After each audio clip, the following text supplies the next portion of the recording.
Sorry. Udah mulai ya? Iya. Selamat malam, selamat pagi, atau selamat siang. Jumpa lagi dengan gua Ipul ya, dari mahasiswa Siluman. Dan kali ini gua akan menceritakan sebuah cerita kiriman dari Puput lewat DM Instagram. Jadi Puput ini menceritakan tentang pengalamannya ketika mendaki di Gunung Semeru cuy, yaitu tempat lokasi syuting waktu film 5 cm. Jadi di sana Puput ini mendaki 5 orang, tapi waktu turun itu cuman sisa 2 orang. Dan sampai saat ini si Puput ini belum pernah bertemu lagi dengan ketiga temannya itu yang mendaki di Gunung Semeru. Kira-kira kemana ya cuy? Daripada penasaran, langsung saja mari kita mulai ke ceritanya. Seperti biasa, gunakan earphone-mu, cari posisi nyaman, dan selamat mendengarkan.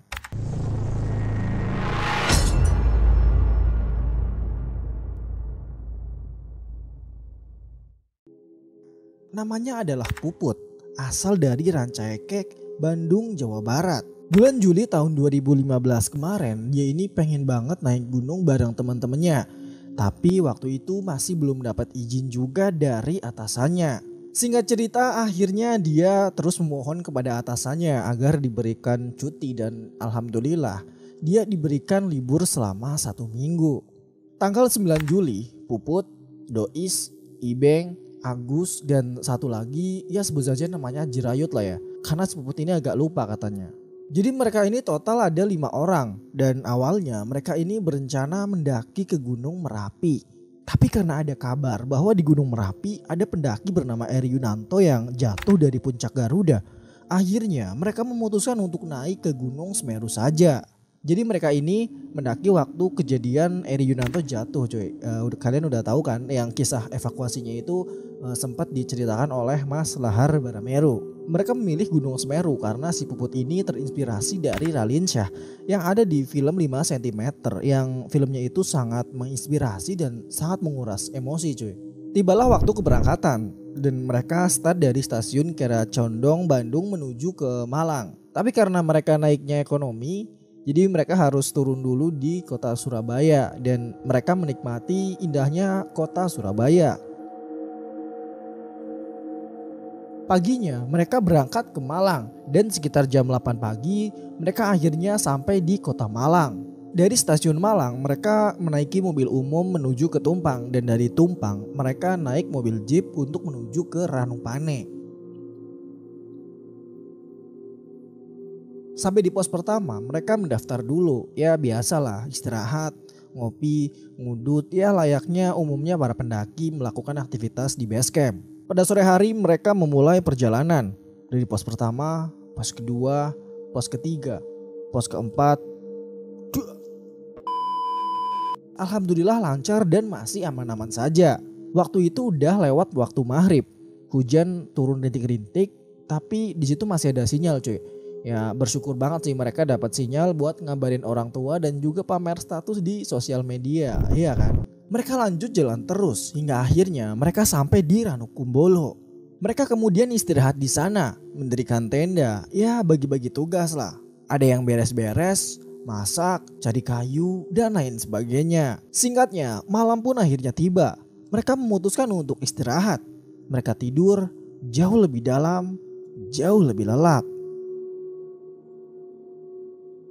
Paginya mereka bergegas untuk melanjutkan perjalanan. Mereka meninggalkan Ranukumbolo, Oro-Oro-Ombo, Cemoro Kandang, Jembangan, dan akhirnya mereka sampai di Kalimati. Di perjalanan mereka bertemu dengan pedagang semangka. Kebayang gak sih cuy nikmatnya waktu naik gunung lagi capek-capeknya ada semangka. Mereka sampai di Kalimati itu sekitar jam 3 sore, dan di sana mereka memutuskan untuk istirahat dan membangun tenda. Jadi mereka itu bagi tugas lagi cuy. Jadi yang bertiga itu ada yang bangun tenda, masak, dan si Puput sama Dosis mereka ini pergi ke Sumber Mani untuk mengambil air. Perjalanan ya mungkin sekitar 35 menitan dari Kalimati menuju ke Sumber Mani. Nah di situ Puput udah mulai ngerasa aneh. Jadi kayak rasanya itu udah agak beda cuy. Apalagi waktu mereka ini sedang bersih-bersih. Jadi Puput ini merasa kayak seperti ada orang yang ngawasin dari atas.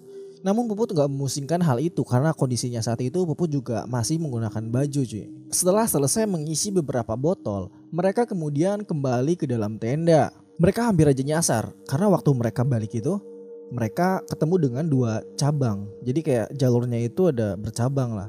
Nah yang satu itu jalannya gede, tapi yang satu itu jalannya sempit.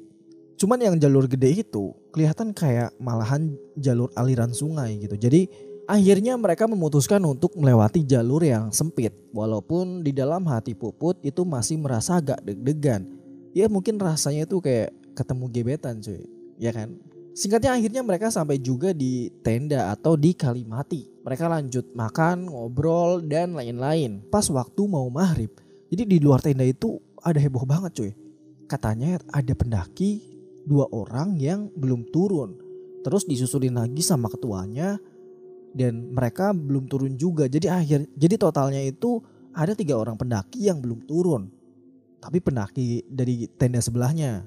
Di sini Puput juga udah ngerasa nggak enak banget nih. Feeling dia udah kayak nggak enak lah. Terus mereka ngobrol-ngobrol dengan tetangga sebelah itu. Selesai maghrib, si Puput ini kayak ngelihat ada 2 orang atau 2 sosok yang berwarna hitam tapi besar banget sedang merhatiin mereka. Lalu si Puput ini nanya ke temennya, "Ah, itu apa, Ah?" "Nggak apa-apa Put, tenang aja. Masuk ke tenda aja ya."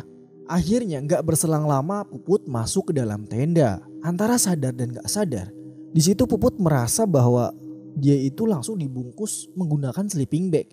Dan di kupingnya itu terdengar kayak suara teman-temannya yang bilang, "Put, sadar Put." Dan diiringi dengan banyak lantunan doa-doa yang dia dengar. Tapi anehnya di situ Puput merasa malah semakin jauh cuy. Dia kemudian tiba-tiba malah merasa ada di dalam gua. Jadi kayak lu tidur tapi bangun-bangun tuh langsung kayak di tempat mana gitu. Dan ini si Puput ini tidur tahu-tahu bangunnya udah di gua cuy. Saat Puput mau mendekati ke dalam mulut gua itu, lalu tiba-tiba ada yang menyambut Puput. Jadi kayak ada sosok yang menyambutnya dan mengajak Puput untuk masuk ke dalamnya. Dan setelah di dalam gua, Puput sangat kaget karena melihat banyak banget orang tanpa busana, tanpa sehelai benang pun. Dan mereka itu sedang telungkup seperti sujud atau tiduran juga di dalam gua tersebut. Di situ mereka meneriakkan suara yang intinya adalah, "Kamu di sini saja, kamu jadi ratu dan penguasa di sini." Otomatis Puput di situ kaget dong cuy, karena dia merasa kayak, loh kok tiba-tiba jadi ratu gitu kan? Apakah dia ini keturunan bangsawan dan bukannya di sini banyakkan orang malah jadi budak? Kenapa dia yang dipilih menjadi ratu?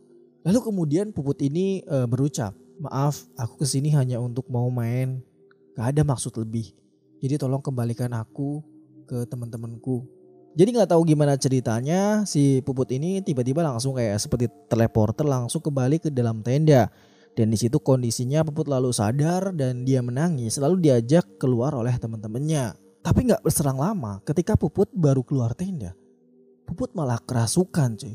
Dan saat dia kerasukan, si Puput ini tiba-tiba kayak ngomong yang intinya adalah dia nyebutin bahwa 3 pendaki yang semalam hilang yang dari tetangga sebelah itu, mereka itu masih sehat dan masih aman-aman saja. Cuman katanya 3 pendaki itu diarahin ke jalur yang tidak benar oleh pendaki bayangan. Kayak Naruto aja ada bayangan. Teman-teman dari pendaki sebelah lalu meminta maaf kepada Puput ya, mungkin bukan kepada Puput sih tapi kepada sosok yang merasuki di dalam tubuh Puput. Jadi kayak Puput ini sedang menjadi mediator lah. Tim SAR lalu datang dan pergi menuju ke puncak. Beberapa lama kemudian terlihat ada 3 senter pendaki dan mereka langsung teriak-teriak minta tolong. Singkat cerita pada jam 11 malam semua pendaki yang berada di Kalimati mereka berniat untuk naik ke puncak alias naik ke atas. Mereka jalan secara perlahan. Sebelum sampai di Arcopodo mereka kehalang jalan. Kata si porter, jadi mereka itu seperti ada yang menghalangi jalannya dan kita rombongan semuanya disuruh untuk berhenti. Mereka berdoa sesuai dengan kepercayaan dan agama masing-masing. Sembari menunggu jalan terbuka, si Puput ini ngobrol dengan pendaki lain yang bernama Mas Miftah. Jadi Mas Miftah itu bertanya kepada si Puput, "Mbak, itu yang di samping temennya Mbak kok naik gunung pakai celana jin ya? Malah badannya gede lagi." Di situ Puput kaget dong karena teman-temannya yang lain itu udah pada di depan coy. Dan yang Puput lihat di samping itu cuman pohon yang memang sangat besar. Lalu singkatnya si Puput sama Miftah ini langsung menyusul ke rombongan teman-teman yang lain. Miftah lalu bilang ke Puput, "Itu bukan orang, ayo cepet Di situ Puput mencoba untuk berpikir yang tenang-tenang saja lah, walaupun dalam hatinya dia pengen nangis dan pengen udahlah turun aja gitu. Adalah mungkin sekitar 1 jam mereka menunggu di sana, menunggu jalan kembali terbuka. Jadi kenapa lama banget di jalan itu? Karena kondisinya itu gelap cuy. Bahkan 10 orang porter saja masih sangat kesusahan untuk membuka jalan tersebut. Setelah lama menunggu, akhirnya jalan udah kembali terbuka dan akhirnya mereka melanjutkan perjalanan. Singkatnya, mereka akhirnya sampai di trek pasir yang banyak batu kecil-kecilnya. Yang di film Seikoji itu yang waktu dia kena batu itu loh cuy, tahu kan? Di sini Puput sebenarnya udah ngerasa udah lelah banget cuy. Tapi lalu ada pendaki lain yang bilang, kalau nggak kuat jangan maksain mbak, jangan egois. Seketika itu Puput langsung nangis. Jadi dia kayak nggak percaya gitu, karena awalnya dia sempat ngeremehin. Muncak doang masa nggak bisa gitu kan. Padahal emang trek pasir kan ya emang berat sih cuy. Jadi kayak maju 3 langkah, mundur 3 langkah, meleng dikit, walahu a'lam. Di situ Puput jalannya udah mulai agak pelan cuy.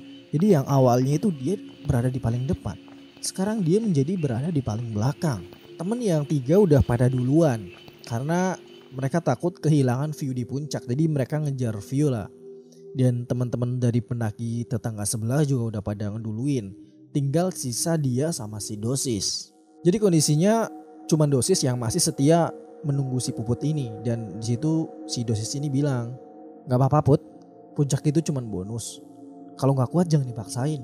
Kita tunggu di sini aja sampai subuh. Nanti kita turun bareng-bareng." Wih, keren banget ya sih cuy si Dosis ini.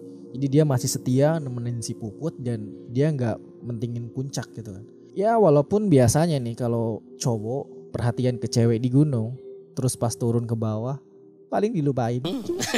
Di sini Puput sempat nangis ya karena dia gak enak sama si Dosis yang gagal muncak ke Gunung Semeru cuman gara-gara si Puput. Lalu tiba-tiba ada pendaki dari Malaysia. Jadi dia itu jalannya pelan banget dan si Puput ini coba ngerayu buat si pendaki Malaysia ini biar turun bareng gitu, gak usah naik lah gitu. "Kak, jangan naik deh. Kalau gak kuat di sini aja ya." Tapi semangat dari pendaki Malaysia ini luar biasa cuy. Pendaki Malay itu lalu bilang, "Saya jauh-jauh dari Malaysia, mau ke puncak Mahameru. Saya nak coba dulu." Gitu gak sih cuy logat Malaysia? Di situ Puput udah pasrah cuy karena udah gak ada pendaki lain selain dia sama si Dosis. Waktu itu masih sekitar jam setengah 4 pagi cuy. Mau turun berdua, mereka masih takut karena kondisi Puput ini masih kayak takut dan ya masih down lah gitu.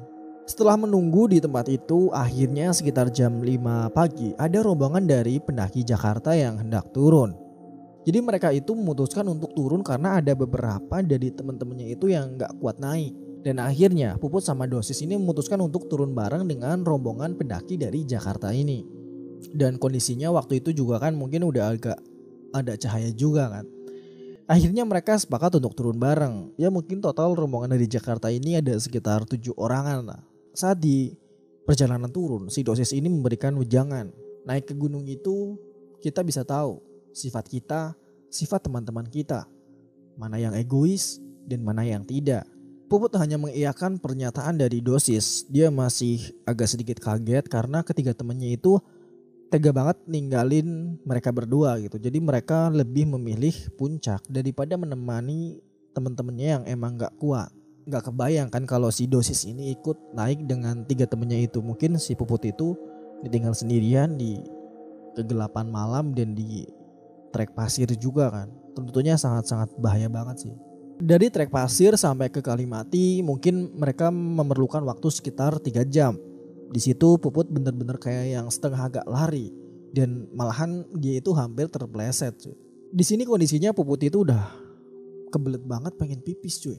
Dan sebenarnya Kalimati itu udah kelihatan, jadi kayak mungkin jaraknya sekitar 10 menitan. Tapi karena nggak tahan banget, akhirnya si Puput ini malahan kencing di celana. Bayangin kan gimana baunya. Berarti emang udah bener-bener nggak tahan banget cuy. Sesampainya di Kalimati, dia akhirnya menuju ke Jamban untuk bersih-bersih dan ganti baju. Tetapi sampainya di Jamban, jadi jambannya itu kotor banget cuy. Kayak banyak banget kotoran-kotoran atau pup yang berserakan. Di situ Puput agak sedikit kaget. Kenapa sih orang-orang itu pada jorok ketika di toilet? Ayo siapa nih yang waktu ke Gunung Semeru itu sering banget buang hajat sembarangan? Dan Dan kalau kalian buang hajat sih harus dibersihin gitu. Jadi tanggung jawab lah, karena itu kan bukan milik kalian tapi milik untuk umum kan. Kasihan buat yang teman-teman yang lain mau buang air malah nggak jadi karena terlalu kotor. Akhirnya Puput kembali ke tenda dan dia ganti baju di tenda. Dia beres-beres baju dan bajunya Dosis juga. Dan lalu Dosis ini bilang ke si Puput, "Put, kita turun duluan aja ya, biarin mereka mah." Singkatnya, mereka memulai perjalanan turun dari Kalimati menuju ke Ranupane.